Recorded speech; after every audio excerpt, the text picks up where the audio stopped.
Bismillah, alhamdulillah, salatu wassalamu ala rasulillah wa ala alihi wa sahbihi wa man wala, thumma amma ba'd. To proceed now the chapter on who may receive zakat. Bab man yajuz daf'u zakat ilayhi. Imam ibn Qudamah rahimahullah said وهم ثمانية أصناف. There are 8 categories of people. 8 categories of people. There is one ayah in Surah At-Tawbah that actually mentions the 8 categories of eligible recipients of zakat. إنما الصدقات للفقراء والمساكين والعاملين عليها والمؤلفة قلوبهم وفي الرقاب والغارمين وفي سبيل الله وابن السبيل فريضة من الله والله عليم حكيم. إنما الصدقات للفقراء والمساكين والعاملين عليها والمؤلفة قلوبهم وفي الرقاب والغارمين وفي سبيل الله وابن السبيل فريضة من الله والله عليم حكيم.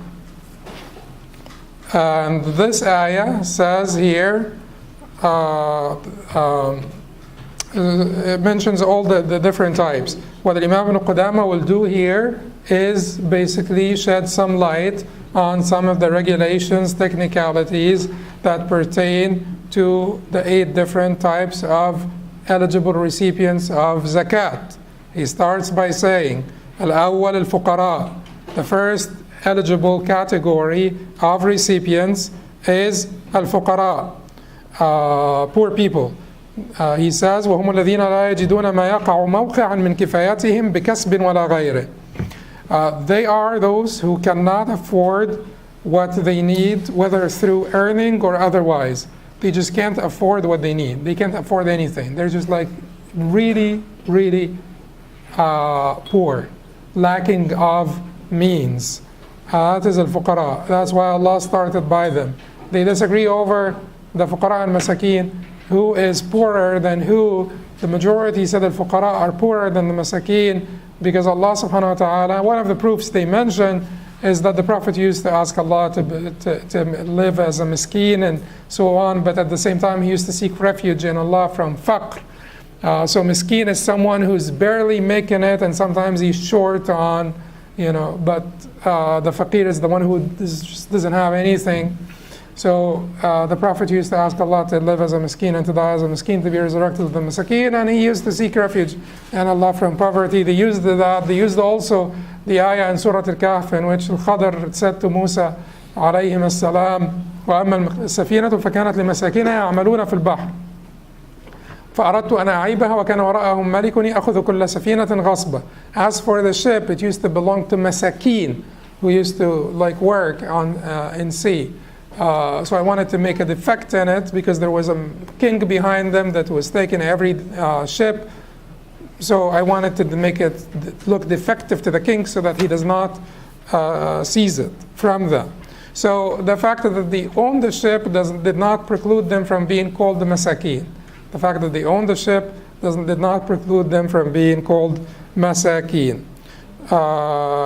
Therefore, masakin are not as poor as the fuqara, and that is the position that's chosen by the Hanbalis and the majority. Fuqara would be poorer than the masakin. Then he said, وَالثَّانِيَ الْمَسَاكِينُ وَهُمُ الَّذِينَ يَجِدُونَ ذَلِكَ وَلَا يَجِدُونَ تَمَامَ الْكِفَايَةِ. The second type is the needy. They are those who can afford some of their needs but not all. They can afford some of their needs but not all. Let's say al-faqir is the one who gets like a monthly allowance or salary that would be good for 2 to 3 days. And the faqir, the miskin, is the one who gets a monthly salary that would be good for about 25 days, 27 days. And then he would run out. So that is the al-faqir and miskin. In the Hanafi madhab, as we said before, you're not faqir or miskin, or if you have the nisab, which is the zakat cutoff, the zakat threshold. If you use silver, it would be around $600. If you use gold, it would be around $3,000 or a little bit more than $3,000. The Maliki, Shafi'is, and Hanbalis said that you could still be faqir or miskin while having this money or even more, if it does not. And Imam Ahmad even said, you could have herds of sheep and camels and so on, and still be miskin, because whatever you have is not sufficient for your reasonable lifestyle. The reasonable lifestyle is determined by your socioeconomic class, your sort of neighborhood, this, that. So whatever, if your means do not suffice your reasonable lifestyle, then you are considered a miskin. أعطوهم ولو راحت الجمال الإبل عليهم وراحت. It was attributed to Umar that he said, give them even if they have the ibil, go by them. Scores of ibil go by the meaning that they own a lot of ibil, they own a lot of camels. So here, faqir and miskin. Faqir is the one who does not afford anything. Miskin is the one who, affords like most of his needs, but not all of his needs. You can have the zakat threshold or more than the zakat threshold according to the majority and still considered needy. Someone who has like money and can actually feed his kids, but maybe he can't send them to school. Now, if you say, I'll take money to send my kids to college, that would be everybody. Everybody needs money to send their kids to college. So that would not, but let us say someone who is unable to send his kids to school, or unable to send his kids to an Islamic school, and there is, he fears for his kids if he does not send them to an Islamic school, or he actually encountered difficulties, he already encountered problems with his kids not being in an Islamic school, and he wanted to pull them out, send them to an Islamic school. And he makes like a reasonable, decent salary, but he's still unable to send his 2 or 3 kids to an Islamic school. Is he miskin? Yes, according to the Hanbalis, he will be a miskin. And according to the majority, he is a miskin. الثالث العاملون عليها وهم السعاة عليها ومن يحتاج إليه فيها. The third type is the zakat collectors. They are the people who collect it and those who are needed for its collection. All workers hired by the zakat administration, in other words. And those people will take whatever compensation that suits their expertise. So you could be taking like an annual salary of $300,000 from your zakat fund. And I'm not saying to people to do that, but let's say you really found like you have like a big organization and you want someone intelligent, educated, as like a PhD in a business administration or system management, whatever the new names are for this stuff. And then you want to grab a CEO from a different company. You think that a CEO from a different company would really do a good job for that organization. You could actually give them an annual salary of $300,000 from the zakat funds. Because al-amiluna alayha are given the compensation that suits their expertise. It is a salary for them. It is not like they're given the zakat. They're given the zakat to be able to collect it and dispense it appropriately. Particularly if you take in consideration the position of the people who said that zakat could be invested. And that is the position of Majma' al-Fiqh al-Islami, the Taba al-Munazzama, the OIC, International Islamic Fiqh Academy, that the zakat may be invested after fulfilling the needs. The symposium on zakat, the second symposium on zakat, said that the conditions for zakat to be invested is that you fulfill the immediate needs of the poor people. People are investing in safe investments. The investment will be easily liquidated if the need arises. For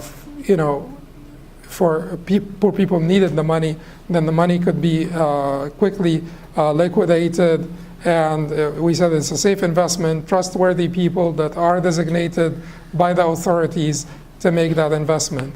Now, this is a very controversial issue, but and I'm not taking sides here, but I'm just telling you that there are a lot of contemporary Muslim scholars who said that the zakat may be invested for an ongoing profit to support the deserving recipients long term.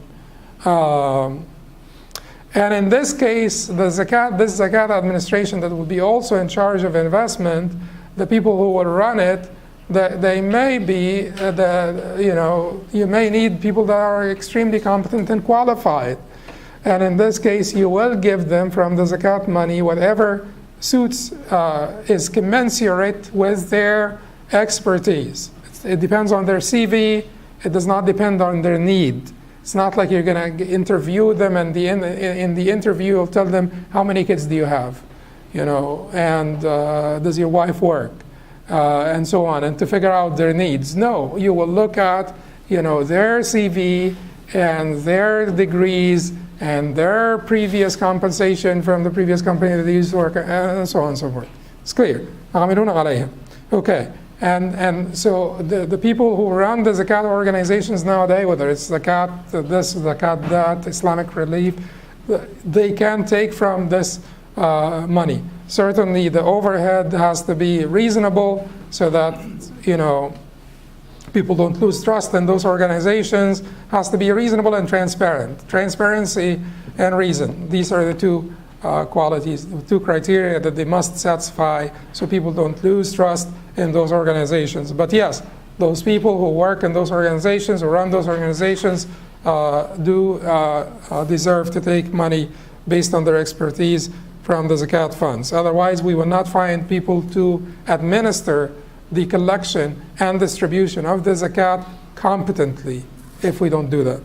Then the next one, he said, وَالرَّابِعُ الْمُؤَلَّفَةُ قُلُوبُهُمْ وَهُمُ السَّادَةُ الْمُطَاعُونَ فِي عَشَائِرِهِمْ الَّذِينَ يُرْجَى بِعَطِيَّتِهِمْ إِسْلَامُهُمْ أَوْ دَفْعُ شَرِّهِمْ أَوْ قُوَّةُ إِيمَانِهِمْ أَوْ دَفْعُهُمْ عَنِ الْمُسْلِمِينَ أَوْ مَعُونَتُهُمْ عَلَى أَخْذِ الزَّكَاةِ مِمَّنْ يَمْتَنِعُ مِنْ دَفْعِهَا.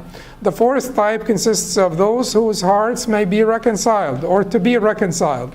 They are the authorities within their tribes whose conversion to Islam is hoped, and those whose evil may be evaded or faith may be strengthened by giving them zakat, or it is hoped to prevent them from harming Muslims, or who may help Muslims collect the zakat from those who are withholding it.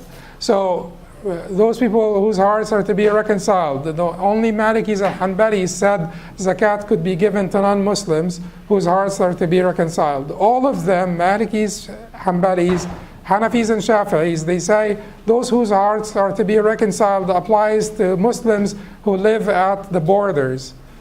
We could be considered, because Muslim minorities outside of the mainland of Islam could be considered mu'allafa qulubuhum, because you want to strengthen their faith. They also said that Muslims that live at the borders of the Muslim state, you want to strengthen their faith. They have exposure to non-Muslims, and they also protect the borders and things of that nature. So it is sad, but it's true. So these are by agreement mu'allafa qulubuhum. Their hearts are to be reconciled. We are afraid for their faith, and we want to strengthen it. So new Muslims, and Muslims that are, that live at the borders and things of that nature, they agreed that those people are to be sort of reconciled. By the way, when it comes to new Muslims, the idea of I don't use converts, because someone who converted 15 years ago is not any different from any Muslim. That's why I don't believe in the word convert per se or revert per se. If you need like a term to identify the needs of new people that join, newcomers, just call them new Muslims. And then after 25 years, why do you need a designation for them? Why do you need a qualifier for them after 25 years from being Muslims? You just keep on saying converts, 25 years, listen, they've been Muslim for 40 years. You don't need a designation for them. You don't need to tailor or customize any programs for their needs. But new Muslims, yes.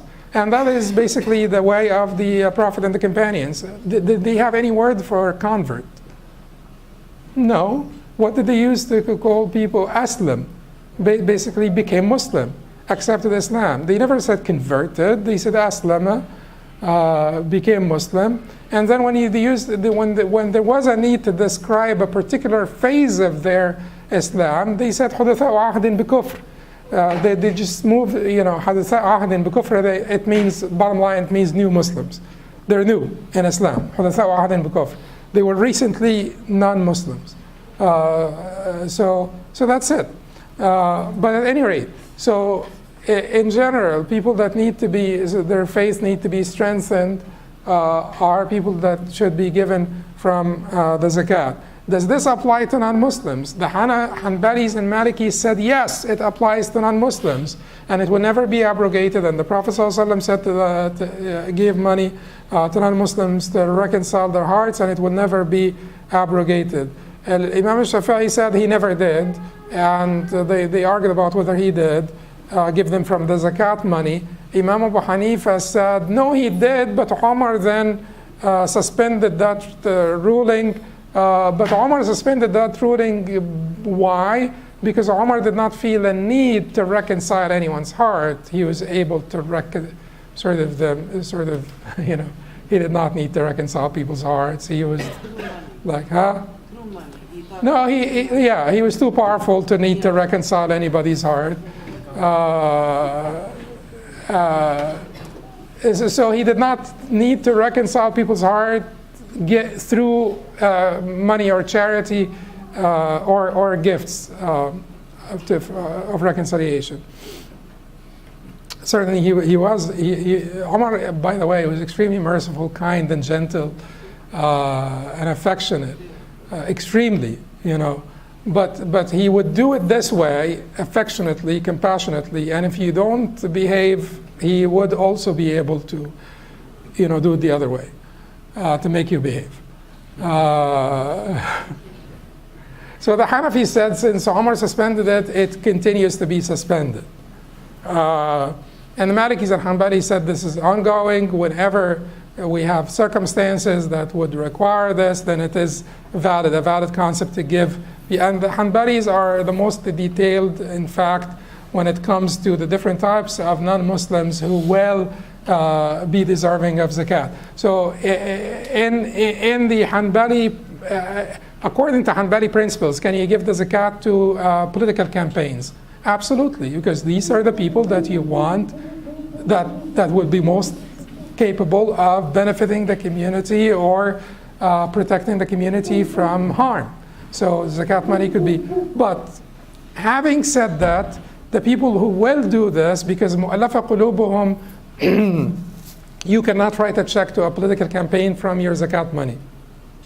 Because al-mu'allafa qulubuhum as a category,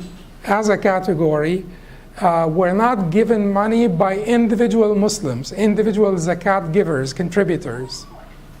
It was the Imam who decided where that money goes. Therefore, at least if we don't have an Imam, we have organizations, legitimate organizations, legitimate, credible organizations, that we give them this money and they decide how to dispense of this money, how to dispense of this zakat money.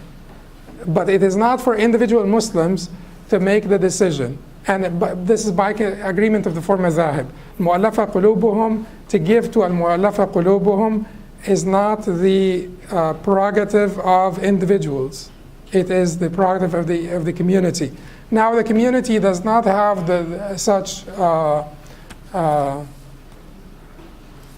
authorities, but the organizations that collected the zakat should be entrusted with dispensing the zakat to those various categories, not individuals.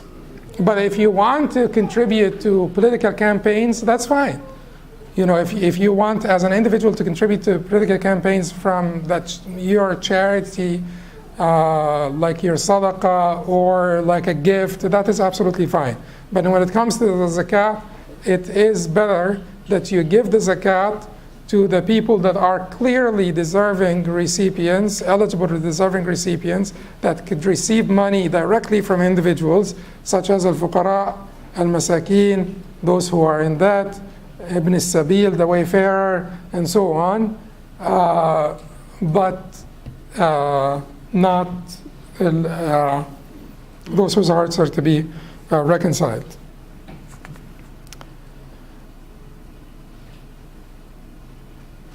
Some people are uncomfortable. You're uncomfortable in the back? That fellow in the very corner. Just the prioritization. Who determines or what gets priority and how the money is distributed? That is why you have to give it to credible, legitimate organizations. And then organizations over time develop a good or bad reputation, depending on the prudence or imprudence of their basically administration of the zakat.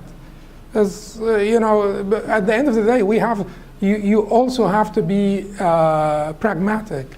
You also have to deal with the reality. You're going to have to trust some people. The most trustworthy people, you trust them until you find more trustworthy people to give them the zakat. The most trustworthy people that you have, because that idea, that paranoid idea that I don't trust any Muslim organizations and I don't, it is purely a chauvinistic, egotistic, arrogant attitude. Because you would only trust the organization that you are the head of. You'll only trust the masjid that you are both the president and the imam of. But if you're the president, the masjid could be messed up because of the imam. And if you're the imam, the masjid is all messed up because of the president. But if you are the president and the imam, then hopefully you will not blame the mess on the congregation. Because you could, at the end of the day. So we have to trust those people, and they have to make the proper decisions. And proper decisions means, maybe that's what he wanted to point out, proper decision means that the fuqara and the masakin are the most deserving. In fact, the fuqara and the masakin are the only ones that have been mentioned in the hadith of Muaz. فَعَلِمْهُمْ أَنَّ اللَّهَ افترض عَلَيْهِمْ صَدَقَةً تُؤْخَذُ مِنْ أَغْنِيَائِهِمْ فَتُرَدُّ عَلَى فُقَرَائِهِمْ. Then let them know that Allah made obligatory on them a charity that would be taken from the rich and given to the poor. And many hadiths that talk about sadaqah talk about al-fuqara and masakin. The 8 categories are basically, when it comes to priorities, fuqara and masakin also came as the first 2 categories in the Quran. And Allah subhanahu wa ta'ala made them 2 categories even though they are 1 category, poor people. But Allah made them 2 categories, started with them to say the emphasis should be on those people who lack the means to support themselves or have insufficient means for their own support. Fuqara and masakin. Now, so they get the first priority, but then again at the same time there are different interests of the Muslim community that have to be actualized, and we have to trust the leaders of the community to make those decisions and hope that they make the proper decisions. This ambiguation? Yes. Okay. Regarding prioritizing the needs of the poor, is there maybe a proportion that... No, there is no proportion. Imam Shafi'i used to say that you have to give the 8 categories in equal proportions. The majority said you don't have to give. You can just give all of your zakat to one category, one person, or you could divide. The Hanbali said that it is preferred that you divide it among the 8 categories, but they also allowed you to give it to 1 category or 1 person. And then he said, so then who said that al-Muwaffaq qulubuhum could be non-Muslims? Hanbalis and Malikis. Who said they cannot be? Hanafis and Shafi'is. Hanbalis and Malikis still said that who's going to do this for us? The leaders of the community, the credible leaders of the community are the ones who are going to determine how to spend the money in this category. Certainly when it comes to sadaqah, charity, as an individual, you could give your charity to anyone, Muslim or non-Muslim.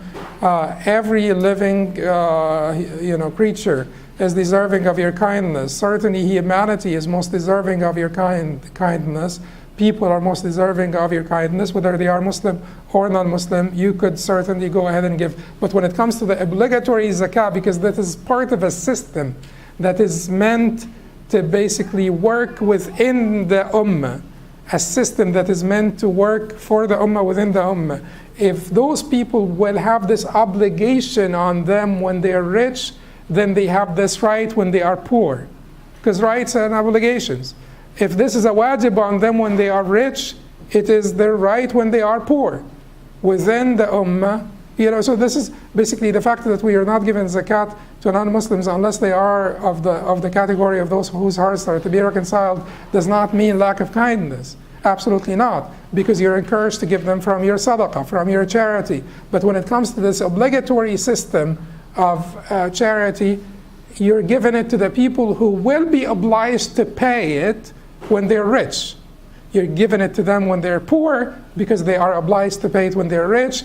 This is basically a system that is sort of consistent system. The fifth type, he said, الخامس الرقاب وهم المكاتبون وأعتاق الرقيق. The fifth type consists of slaves and captives who are indentured servants and for freeing slaves. So they extrapolated from this, and they said, and in the Hanbali madhab also فك الأسير, to basically release the captive. Okay. I actually included it here, slaves and captives. This is dishonest because this is actually, that's not the honest translation. It only says riqab, which would honestly mean slaves. But since in the Hanbali madhab it includes the captives, I also added the captives. So, but it is correct, Hanbali wise, it is correct, but it is not the exact translation. So it is the slaves and captives that you basically liberate or release using that money. Number 6 is the al-Gharimun. 6 is al-Gharimun وهم المدينون لإصلاح نفوسهم في مباح أو لإصلاح بين طائفتين من المسلمين. The sixth type includes those in debt. They are the debtors who borrowed money for themselves to pay for permissible things or to reconcile two Muslim parties. So Gharimun. The Prophet ﷺ said to Qabisa that this zakah is not permissible except for رجل من ثلاثة, one of three men. رجل تحمل حمالة فجازت له المسألة رجل تحمل حمالة فجازت له المسألة حتى يؤديها. A man who took on a responsibility, took on himself the responsibility, basically two disputant people, two disputant business partners. You came in and you said to them, what are you guys disagreeing over? They tell you $50,000. And you say, it on me. Don't worry about it. You don't have to argue. You don't have to fight. And that would be a noble way. No one is doing this anymore, except, I don't know if anyone is doing it. Some people do it. They don't pay. No. When you say it's on me, you are actually willing to take this on you. Here, take your money, I'll pay. So that this is basically to reconcile, settle a dispute, conflict resolution. So tahammala hamala in this way took a responsibility on himself to reconcile, to settle a conflict between two parties or two individuals. But because he did this, we as a community should pat him on the shoulder and say to him, you did a good job, we will help you out. Even though you are rich, we will help you out. You don't have to be poor for this, to be helped out. Because you did such a good job. We'll help you out, we'll pay with you, or we will share some of that responsibility. And that is basically the person who incurred the debt for like this noble cause of settling dispute between two parties. But then, what about the one who incurred the debt for their own benefit, for their own interest? If this debt was incurred for haram, and you did not repent, we don't pay you. If it is incurred for mubah, something permissible, we pay you.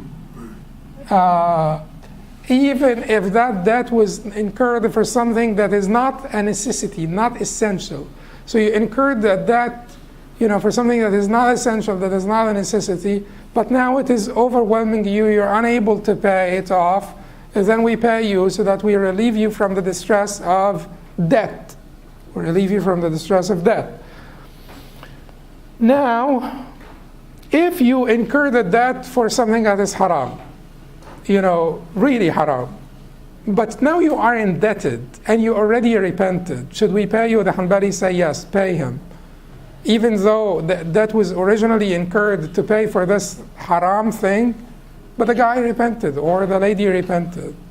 Why should you not relieve them from the distress of debt when they already repented? So if they repented, you pay them. You pay on their behalf. Now, when it comes to debt in particular, can you go to the creditor and pay them without even asking the debtor? Because zakat, one of the conditions of zakat to be valid is called the tamlik, which is transfer of ownership. Transfer of ownership is particularly important for the first four types: fuqara, masakin, zakat collectors, and mu'allafa qulubuhum, those whose hearts are to be reconciled. Because the Quran says this, lil fuqara wal masakin, li, to, so transfer of ownership. But when the Quran mentions the other four types, the Quran says what? وَفِي الرِّقَابِ, وَفِي, not li, وَفِي الرِّقَابِ, in riqab, وَالْغَارِمِينَ, and those who are in debt. وَفِي سَبِيلِ اللَّهِ وَابْنِ السَّبِيلِ, the cause of Allah subhanahu wa ta'ala and the wayfarer. Which means what? It is not transfer of ownership. It is for this particular purpose. Particular purpose. What is the purpose? Release from captivity. Emancipation. That's the purpose. So you don't have to give the money to the person. You pay the money, emancipate them, release them from captivity. وَالْغَارِمِينَ, those who are in debt. You don't have to give the money to the person in debt.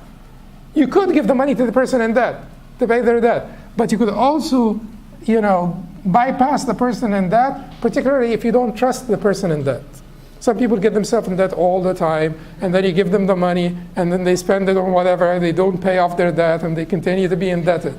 So you can bypass them and give the money to the creditor, to the loaner, the person who gave them the money.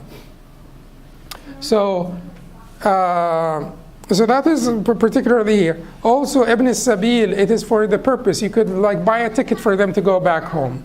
Fi sabilillah, it is the purpose. So you support their mission, their military expedition. So you buy them something to support their military expedition. Or you buy books, for instance, fi sabilillah, or something of that nature. So you don't. This is not tamlik. This is not transfer of ownership, but rather for the particular purpose that is mentioned. But the first four types, it is transfer of ownership. Okay. Then he said, السابع في سبيل الله وهم الغزاة الذين لا ديوان لهم. The seventh type is in the cause of Allah, and they are the fighters who are unpaid, not being part of an organized army unit, not being part of an organized army unit. And that tells you a lot about, particularly the time of the Sahaba and the time of Tabi'een. They were not fighting as mercenaries.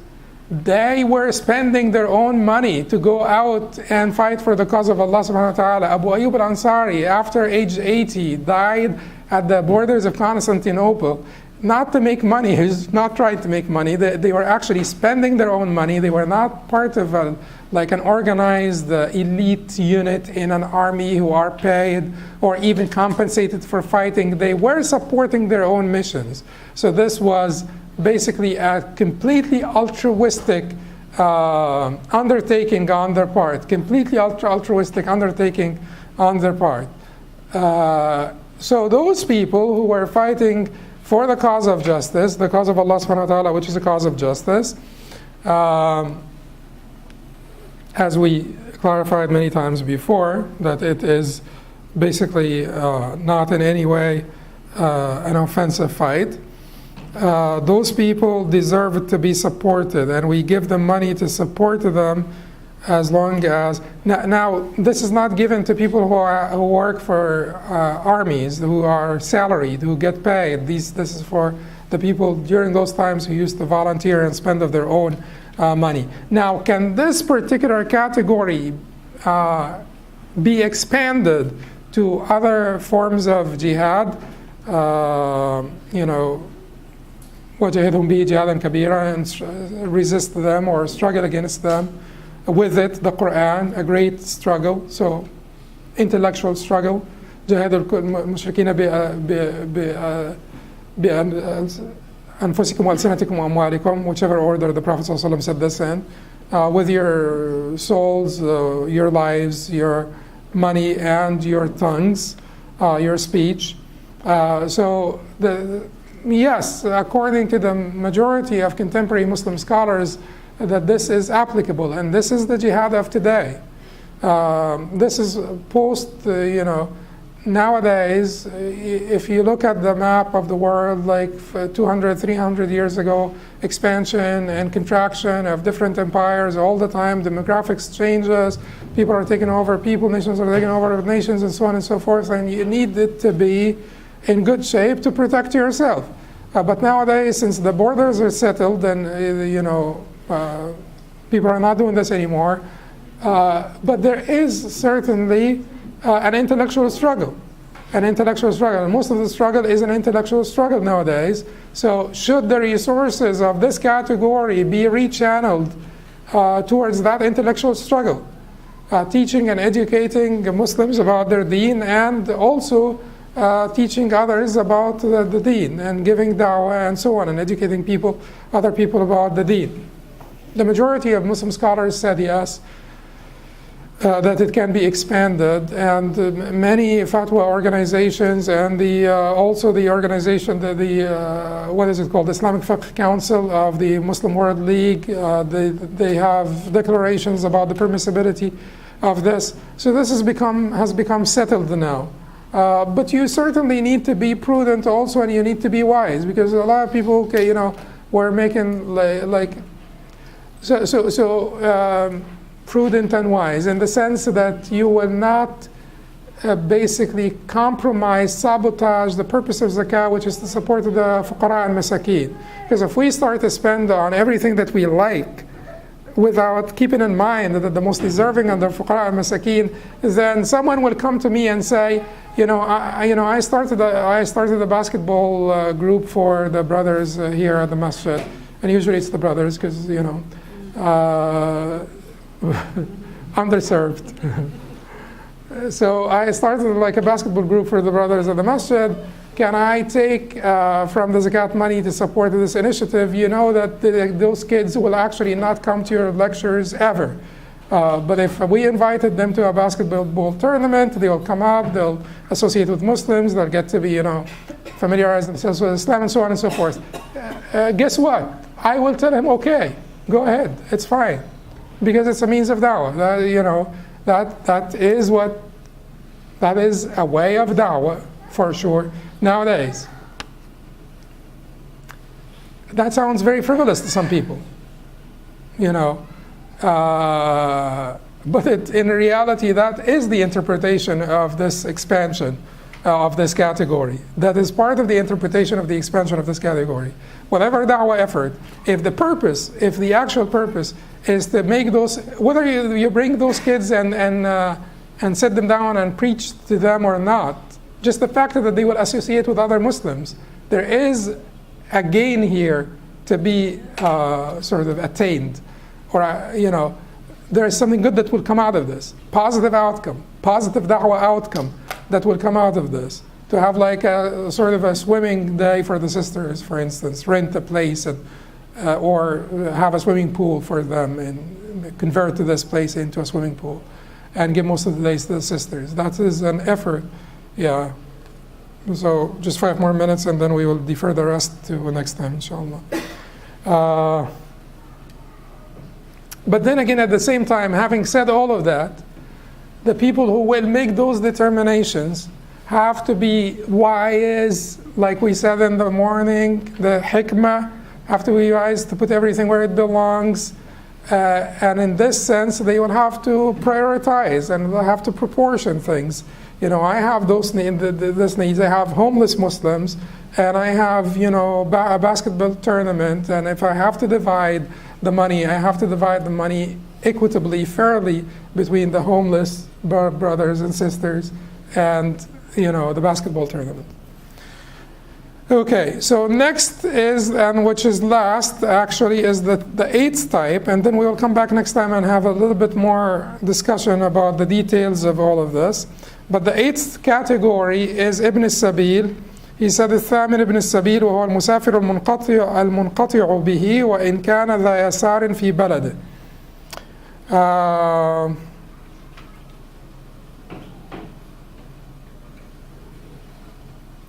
The eighth is the wayfarer. He is the traveler who lacks means to return home, even though, or even if he was well off in his homeland. You know, this used to be, you know, I don't want to say that this does not exist anymore because we have credit cards and debit cards and all kinds of electronic, you know, transfer of money that we have nowadays. It could exist, but in the past it used to exist a lot more. You know, people used to carry money. If you run out of the money that you have, or it gets stolen, or you lose it, you miss it, something, that's it. Until you go back home, you know, the fact that you have a lot of farmland or a lot of, you know, herds of livestock at home does not really mean much now. You are broke now as a traveler. Now, which travelers are those? Those are the travelers for halal purpose, not for nuzha, not for tourism, not for tourism. Well, okay, it's halal, but it is not needed. Tourism is not needed. But keep in mind, what do they mean by this? When we read this in the fiqh books, what do they mean by this? And if you don't understand their background, if you don't understand where they're coming from, you think that they're not making sense. What they meant for this is that if this is your homeland and this is your destination, home destination, and you are all the way up to here, and you're going to this destination for what? For a good purpose, like some need of yours. We will give you money to get you to your destination and back to your homeland. You're going to this destination for tourism, and you are here. We'll give you money to go back. Yes, you will be entitled to zakat, but only to go back.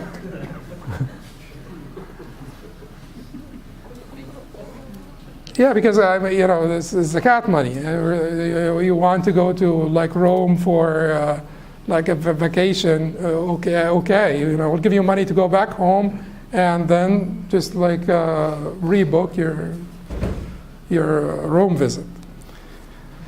That's it. Inshallah, next time we will go through some more details about it. Next time, inshallah, will be our last time on the zakat book, and we will go over some details about the eligible recipients, and we will go over the ineligible recipients, inshallah.